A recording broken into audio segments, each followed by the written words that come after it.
मैं भूमिका Gaur, Prince civil service के विद्यार्थी आप सभी का हार्दिक अभिनंदन व स्वागत करती हूँ। आज हमारे समक्ष उपस्थित हैं आईएएस राकेश कुमार खैलिया सर। चलिए शुरू करते हैं उनके साथ एक टॉक शो जिनमें प्रश्नों की सूची में शुरुआत करेगी Wazifa. Good afternoon sir, my name is Wazifa. I want to ask you question that आप अभी आईएएस की पोस्ट पर हैं, तो गवर्नमेंट ऐसे प्रोजेक्ट लॉन्च करती है कि जिससे अगर गवर्नमेंट कोई प्रोजेक्ट लॉन्च करती है तो प्राइवेट सेक्टर को डिस्प्लेस करना पड़ता है, तो उसको डिस्प्लेस करने के अलावा कोई और ऑप्शन नहीं हो सकता? बेसिकली गवर्नमेंट धीरे धीरे, अगर आप देखो 1991 के बाद धीरे धीरे गवर्नमेंट, पहले क्या होता था, गवर्नमेंट मोर और लेस सारे सेक्टर में गवर्नमेंट थी। धीरे धीरे गवर्नमेंट उन सेक्टर से बाहर निकलना शुरू कर दी। 1991 के बाद जब प्राइवेटाइजेशन, ग्लोबलाइजेशन, लिबरलाइजेशन वाली पॉलिसी थी, उसके बाद तो गवर्नमेंट ऑलमोस्ट हर सेक्टर से निकल गई है। बहुत ही लिमिटेड सेक्टर है जो नेशनल इंपॉर्टेंस की वजह से इंपॉर्टेंट है, इसी जो उस सेक्टर्स में गवर्नमेंट पीएसयूज के थ्रू प्रेजेंट है। इनफैक्ट उन सेक्टर्स में भी गवर्नमेंट अब प्राइवेट सेक्टर के साथ मिलके काम कर रही है। आप देखो public private management, triple P model आप पढ़ते हो अपने एग्जाम वगैरह में। तो ट्रिपल पी मॉडल क्या है? बेसिकली प्राइवेट को इनकॉर्पोरेट करके और उनको साथ में लेके, उनका इन्वेस्टमेंट साथ में लेके डेवलपमेंट के लिए यूज में लेना। इनफैक्ट जो सेक्टर में गवर्नमेंट पहले अभी है नेशनल इंटरेस्ट के लिए, उनमें भी अब प्राइवेट सेक्टर धीरे धीरे डोमिनेट करने लग रहा है। जैसे डिफेंस सेक्टर है, डिफेंस की स्टार्टअप्स यूजुअली अब प्राइवेट सेक्टर में ग्रो करना शुरू कर दिए। तो ऐसा नहीं कि गवर्नमेंट प्राइवेट सेक्टर को डिस्प्लेस कर रहा है। इनफैक्ट गवर्नमेंट प्राइवेट सेक्टर को इस्टेब्लिश कर रहा है, हैंड होल्ड कर रहा है, ताकि वो लीड करे। गुड आफ्टरनून सर, मेरा नाम नीरू यादव है और मैं आपसे ये पूछना चाहूँगी कि आपने टाइम मैनेजमेंट कैसे किया?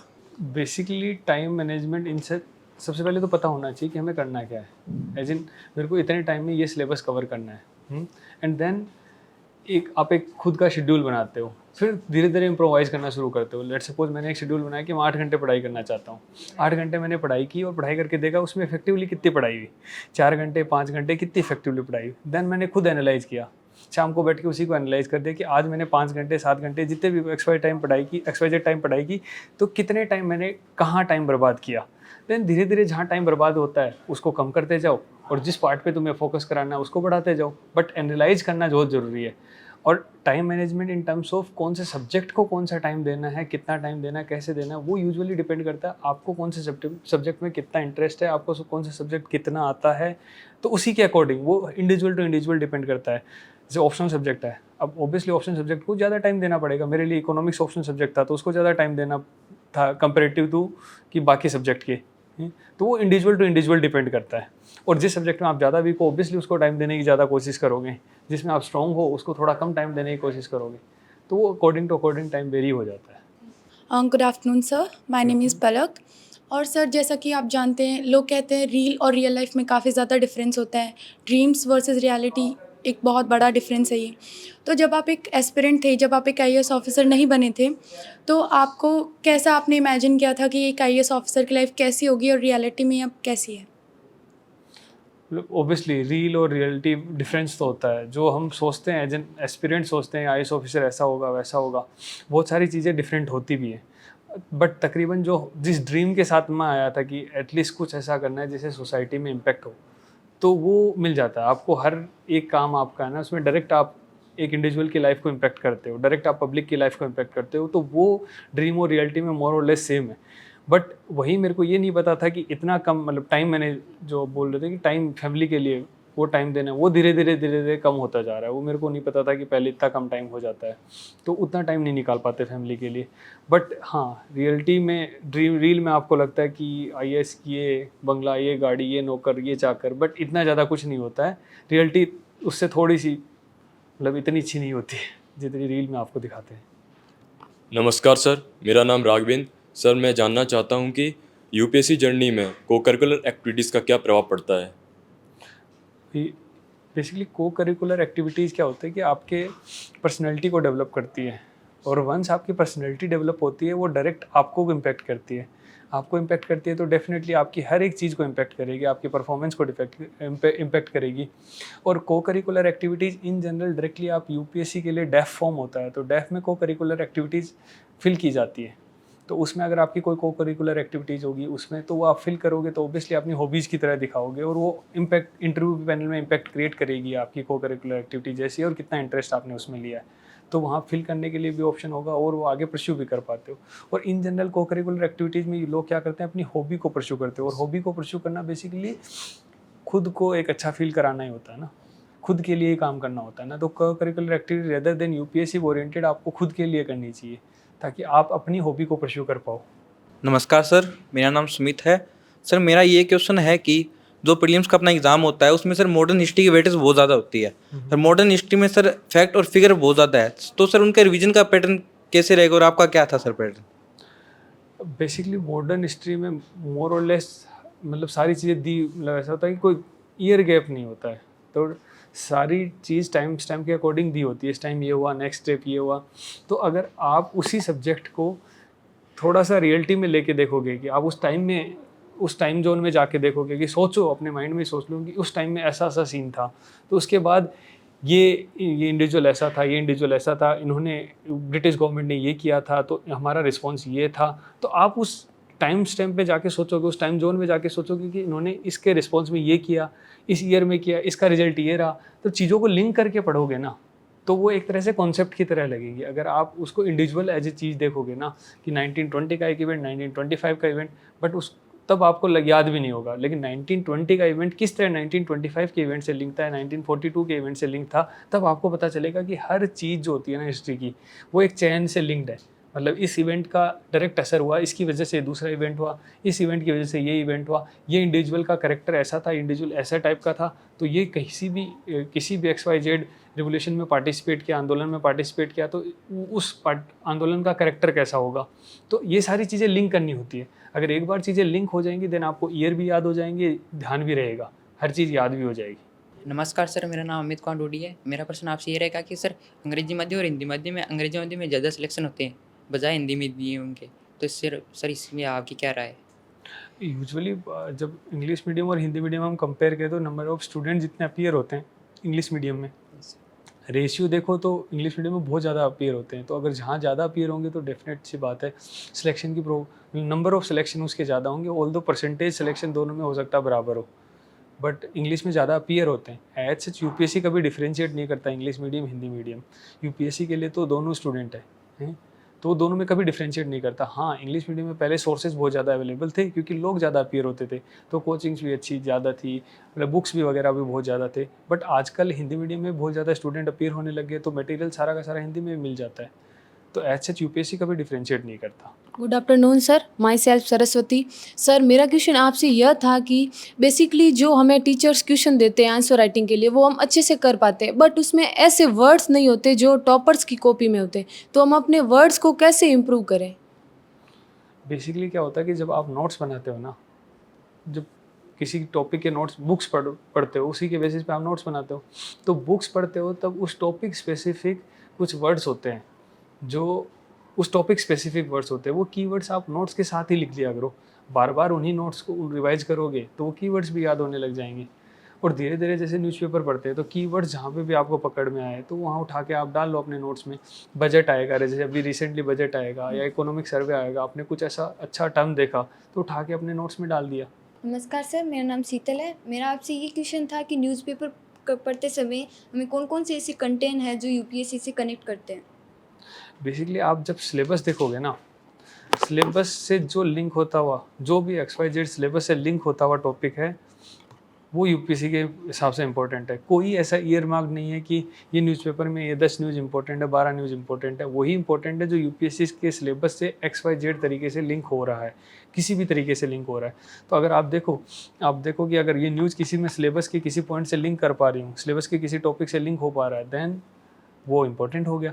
बट हाँ, जैसे पॉलिटिकल न्यूज़ हो गई बहुत सारी, जो मतलब होते हैं, या फिर बॉलीवुड न्यूज़ हो गई, ऐसी न्यूज़ जो इंपॉर्टेंट नहीं है, कोई ज़्यादा इंपॉर्टेंस नहीं रखती, जो टॉपिक से रिलेटेड है यूपीएससी के, या फिर यूपीएससी के प्रीवियस ईयर क्वेश्चन से आपने देख लिया कि नियर बाई इसके आसपास है, तो वो इंपॉर्टेंट हो जाता है। Good afternoon sir, myself Sanjana Sharma and my question to you is that how we can improve our answer writing skills? पहले आपको नोट्स बनाने पड़ेंगे, आपके notes up to the mark होने चाहिए। जैसे उन्होंने पूछा कि कीवर्ड्स हम कैसे आंसर में डालें, तो कीवर्ड्स आपके नोट्स में होने चाहिए। Fact, data, judgment, committee, report, index, ये सारी चीज़ें आपके नोट्स में होनी चाहिए। जब ये आप होलिस्टिक चीज़ें सारी आपकी नोट्स में हो जाएंगी, देन आपका किसी एक टॉपिक का नोट्स होलिस्टिक हो गया। उसके बाद आप आंसर राइटिंग शुरू करें। आंसर राइटिंग जब करें तो एक आंसर का लिखने का एक स्ट्रक्चर होता है, स्ट्रक्चर में किस तरह स्ट्रक्चर को आप फिट करते हो, स्ट्रक्चर कैसा होना चाहिए। फिर उसके बाद आता है, एक बार स्ट्रक्चर में ढालना आपने सीख लिया, जो नोट्स है उसके कंटेंट को आप आंसर में रिफ्लेक्ट कराना सीख लिए, उसके बाद आपको प्रैक्टिस करने की ज़रूरत होती है। फिर देन आप मल्टीपल टाइम पेपर देके प्रैक्टिस करोगे, देन वो सारा कंटेंट जो आपने लिखा था अच्छा वो आपके आंसर में रिफ्लेक्ट होना शुरू करेगा, वो एक अच्छा आंसर आप बन जाएगा। बीच में डायग्राम कहाँ इनकॉर्पोरेट करने हैं, वो सारी चीज़ें आप फिर सीख जाओगे। Good afternoon sir. Sir my name is Ishika Chaudhary और मेरा आपसे ये सवाल है कि आपने आईआईटी से ग्रेजुएशन की, आपने 4 साल आईआईटी में पढ़ा, आईआईटी कानपुर जो कि इंडिया और वर्ल्ड की टॉप यूनिवर्सिटी मानी जाती है। उसके बावजूद आपने यूपीएससी का कैसे सोचा? उसके बाद मैंने आईआईटी 4 साल ग्रेजुएशन करने के बाद भी मैंने 1 साल यहाँ पे बैंक ऑफ अमेरिका में काम किया था प्राइवेट सेक्टर में, बट कॉर्पोरेट सेक्टर मेरे को थोड़ा सूट नहीं किया। मतलब मेरे को थोड़ा सा ऐसा काम करना था जिसकी वजह काम की वजह से मेरे को इम्पैक्ट दिखे थोड़ा, तो उसमें यूपीएससी का सबसे बेस्ट था। मतलब आईएएस से बेटर क्या हो सकता है जिसमें अपने काम के थ्रू आप सोसाइटी में इम्पैक्टफुल काम कर सकते हो, अपना इवन हर एक वर्क आपका इंडिविजुअल लाइफ को इम्पैक्ट कर सके। तो बेटर है मतलब जब टारगेट ही करो तो बेस्ट को ही टारगेट करो। Namaskar, sir. Myself Anjali Sharma, and I am a student of BA first year. My question to you is that your UPSC journey was of 2 years. Then, how did you divide the subjects according to the months? And were you also preparing for the mains examination along with the prelims? And how much of the mains syllabus did you cover before the prelims examination?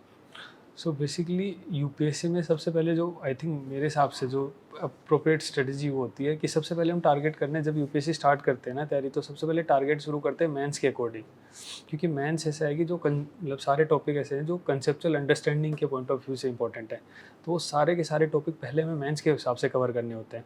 तो mains के हिसाब से cover करते हैं, साथ में notes बनाते हैं।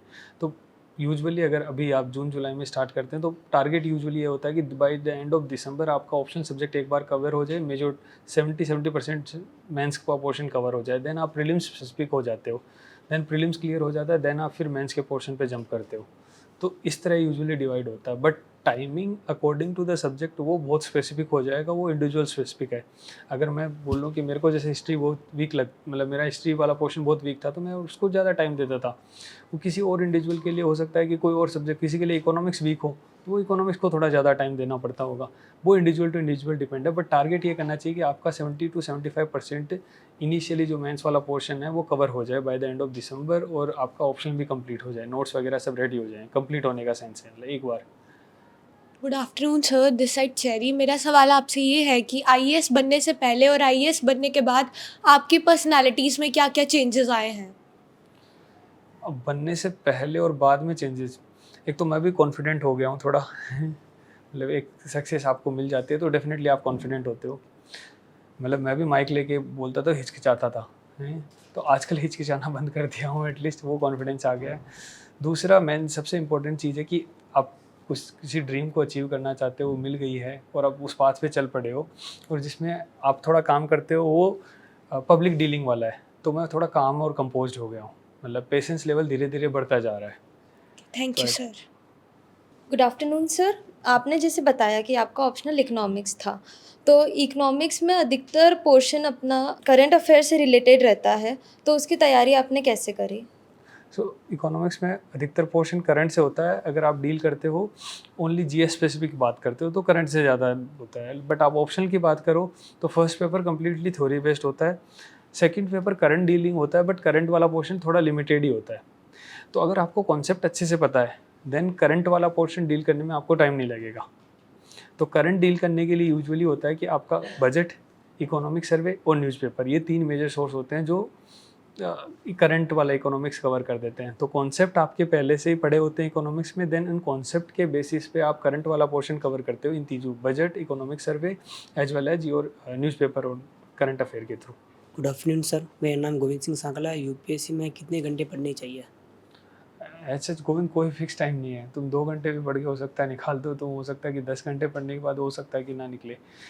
मेन चीज़ होता है कि आपने जो सिलेबस आपको कवर करना था वो आपने कवर किया कि नहीं, आपने कितना क्वालिटी टाइम, उतना क्वालिटी टाइम जितना देने की जरूरत थी वो दिया कि नहीं। ऐसे क्वालिटी टाइम भी फिक्स नहीं होता, जितने टाइम में आपका सिलेबस पोर्शन कवर हो जाए वो मोर देन एनफ होता है, बट ऑन एन एवरेज 8-9 घंटे आई थिंक पढ़ना पड़ ही जाता है उतने, क्योंकि सिलेबस बहुत ज़्यादा बड़ा होता है ना। तो आप अच्छे से पढ़ाई करोगे भी तो 7-8 घंटे तो आपको पढ़ना पड़ेगा। और मैं जब 7-8 घंटे की बात करता हूँ तो वो क्वालिटी टाइम की बात करता हूँ, नॉट रेदर देन कि आप बैठे हो फिर बीच में मोबाइल ले लिए, वैसा टाइप का नहीं। Quality time means quality time जब आप बुक के साथ लेके बैठे हो और आप बुक के बारे में वो आपका थॉट प्रोसेस उस सिलेबस से, उस कंटेंट से रिलेटेड, नोट कि आप कहीं और दुनिया में हो।